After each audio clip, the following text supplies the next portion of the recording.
inscrit au patrimoine mondial de l'UNESCO pour sa biodiversité unique et ses écosystèmes exceptionnels.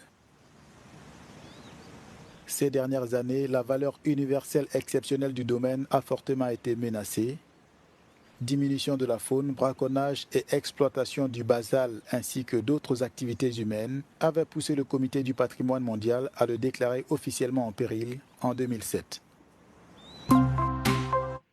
La réconciliation entre l'Érythrée et l'Éthiopie, marquée par la reprise des vols aériens en 2018, connaît un revers avec la suspension annoncée de tous les vols d'Ethiopian Airlines à compter du 30 septembre.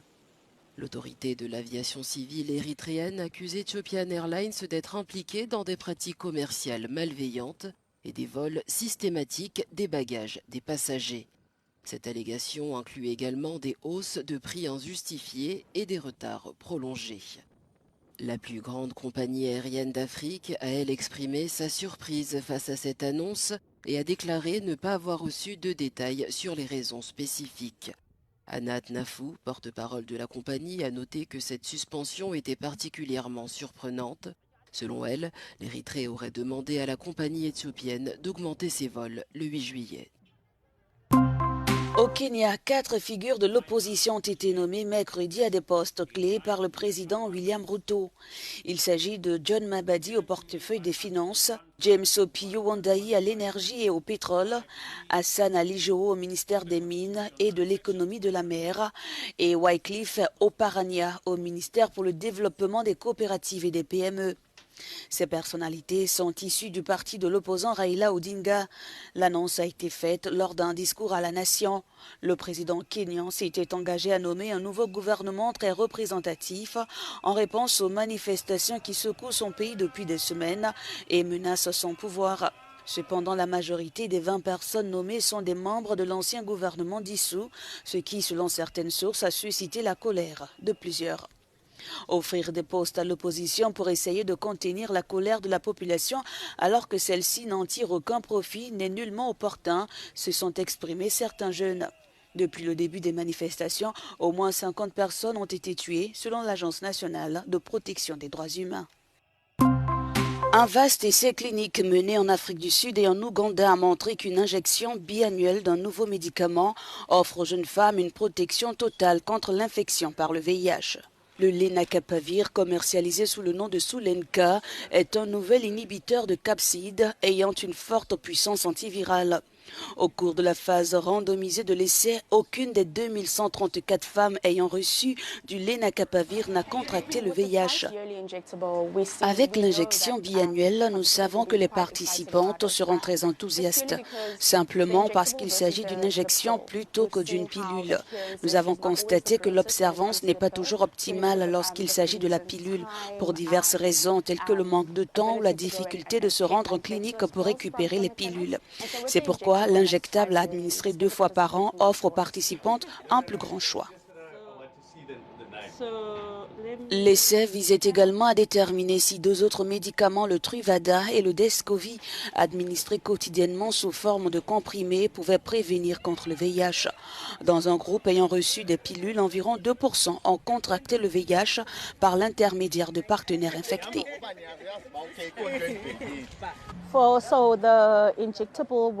L'injectable sera très utile aux jeunes filles parce qu'elles n'auront besoin de venir que tous les 6 mois au lieu de prendre une pilule tous les jours. Ce sera donc presque comme si elles venaient chercher leur contraceptif, ce qui sera vraiment génial pour elles. Cela augmentera le nombre de personnes qui se feront injecter, ce qui contribuera à faire baisser le taux de VIH dans notre communauté. L'Agence des Nations Unies pour la lutte contre le sida a exhorté Gilead, le fabricant, à partager le brevet de Sulenka avec un programme soutenu par l'ONU permettant aux fabricants de génériques de produire des versions bon marché pour les pays pauvres. Au Soudan, un groupe de professionnels de la santé a lancé un projet de clinique mobile afin de fournir des soins médicaux essentiels aux communautés déplacées. Depuis que la guerre a éclaté dans le pays il y a plus d'1 an, on estime à 7,3 millions le nombre de personnes déplacées à l'intérieur du Soudan. Ces personnes ont cherché refuge dans des abris aux conditions rudimentaires et aux fournitures médicales limitées. Le projet de la clinique mobile rassemble des médecins, des techniciens de laboratoire et des pharmaciens. Nous apportons notre équipement dans les abris pour fournir des services médicaux. Normalement, nous y passons la journée entière, effectuant des examens médicaux approfondis pour les personnes déplacées et leur proposant des médicaments et des traitements. Plus de 50 travailleurs médicaux et bénévoles soutenus par des organisations caritatives permettent au projet de fonctionner. Des médecins de Port-Soudan offrent leurs services à environ 5000 personnes déplacées locales. La plupart des enfants ici ont des problèmes de santé. Certains ont des infections, d'autres des maladies, d'autres encore ont des résultats anormaux dans les analyses d'urine ou de sang, et d'autres ont des problèmes oculaires. Tous reçoivent de l'aide de la clinique mobile. De nombreux adultes souffrant de maladies chroniques comme le diabète et l'hypertension reçoivent également des médicaments de la clinique mobile. Sachant qu'environ la moitié des personnes déplacées hébergées sont des mineurs, les cliniques mobiles ne se contentent pas de fournir des services médicaux, mais organisent également des activités culturelles et sportives à leur intention. Pour aider les enfants, nous organisons des jeux, des séances de musique et des activités de dessin. Pendant les traitements des enfants malades, nous utilisons également la musique et le dessin comme outil de soutien. De nombreux centres d'hébergement soudanais sont confrontés à des restrictions financières et manquent de personnel professionnel et de ressources pour les opérations de secours médical. La mise en place de la clinique mobile a donc été cruciale pour fournir les soins nécessaires. Les États-Unis ont annoncé de nouveau pourparlers de paix prévus en Suisse le mois prochain afin de tenter de mettre fin à la guerre qui ravage le Soudan. Le porte-parole du département d'État, Matthew Miller, s'est dit incapable d'évaluer la probabilité d'un accord, mais qu'il espère simplement ramener les parties à la table des négociations, ajoutant que ces discussions, soutenues par la communauté internationale, sont essentielles pour mettre fin au conflit et prévenir la famine. Nous espérons que ces pourparlers auront lieu et qu'ils seront organisés conjointement par les États-Unis, le gouvernement suisse et l'Arabie saoudite. L'objectif de ces pourparlers est de s'appuyer sur les travaux qui ont déjà eu lieu à Jeddah et d'essayer de les faire progresser vers la prochaine phase. Nous restons convaincus qu'il n'y a pas de solution militaire au conflit soudanais. Nous pensons que l'organisation de ces pourparlers nationaux sur le cessez-le-feu et l'assurance qu'ils sont soutenus par les principales parties prenantes internationales sont le seul moyen de mettre fin au conflit au Soudan pour éviter que la famine qui y sévit actuellement ne s'étende et pour créer un espace permettant de rétablir le processus politique civil. Alors que les précédents pourparlers de Jeddah entre l'armée soudanaise et les forces de soutien rapide n'avaient rien donné, la guerre a provoqué la plus grande crise de déplacement au monde, avec plus de 11 millions de personnes déplacées. Des experts avertissent que 755 000 personnes risquent de souffrir de la famine dans les mois à venir.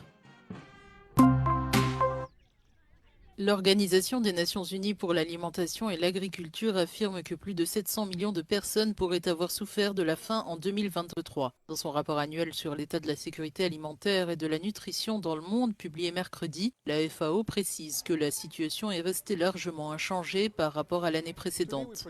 Aujourd'hui, nous produisons suffisamment de nourriture sur cette planète pour nourrir tout le monde. Si nous voulons résoudre le problème d'ici 2030, c'est un choix politique qui dépendra de combien d'argent nous sommes prêts à mettre sur la table pour y remédier. La faim touche une personne sur 5 en Afrique avec une aggravation notable sur ce continent. Dans certaines régions du monde, comme le Soudan ou la bande de Gaza, les conflits ont considérablement aggravé la crise alimentaire. Pour le directeur de l'économie agroalimentaire de la FAO, la faim chronique est une crise qui ne se limite pas au présent mais dont les effets perdureront dans l'avenir.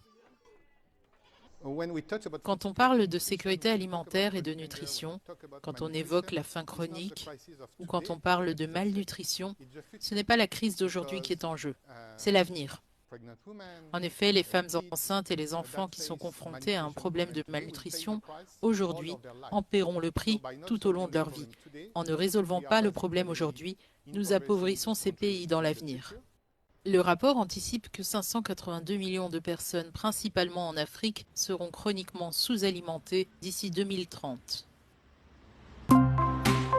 Le président brésilien a dévoilé mercredi à Rio de Janeiro sa stratégie de lutte contre la faim et la pauvreté dans le monde. Cette alliance globale qui sera financée par le G20 qu'il préside permettra de lutter contre les inégalités et la malnutrition.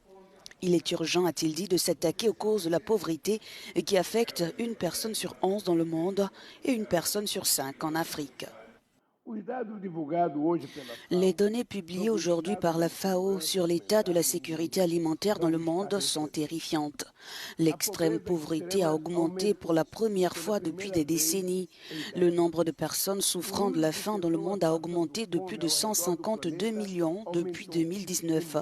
Cela signifie que 9% de la population mondiale, soit 733 millions de personnes, souffrent de malnutrition. L'éradication de l'extrême pauvreté et de la faim d'ici à 2030 fait partie des objectifs de développement durable des Nations Unies adoptés en 2015, mais les progrès sont très peu satisfaisants, malgré des résultats encourageants en Amérique latine. Il n'est pas possible qu'à la moitié du XXIe siècle, alors que nous discutons déjà de l'intelligence artificielle, nous soyons encore obligés de dire aux dirigeants du monde entier « S'il vous plaît, occupez-vous des pauvres, parce que ce sont des êtres humains, des personnes qui attendent beaucoup de vous. » Je vous remercie de votre présence. Merci beaucoup.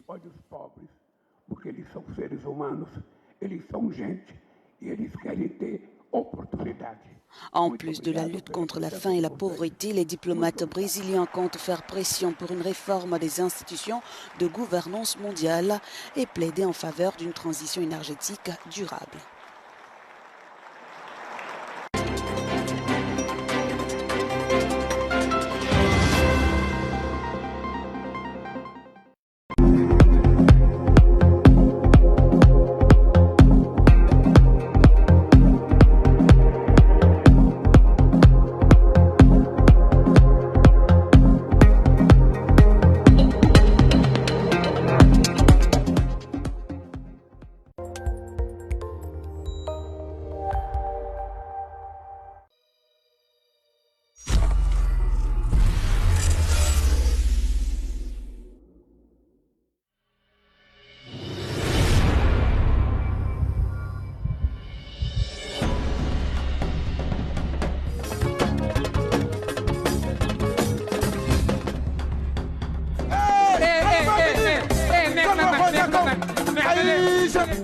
Hey,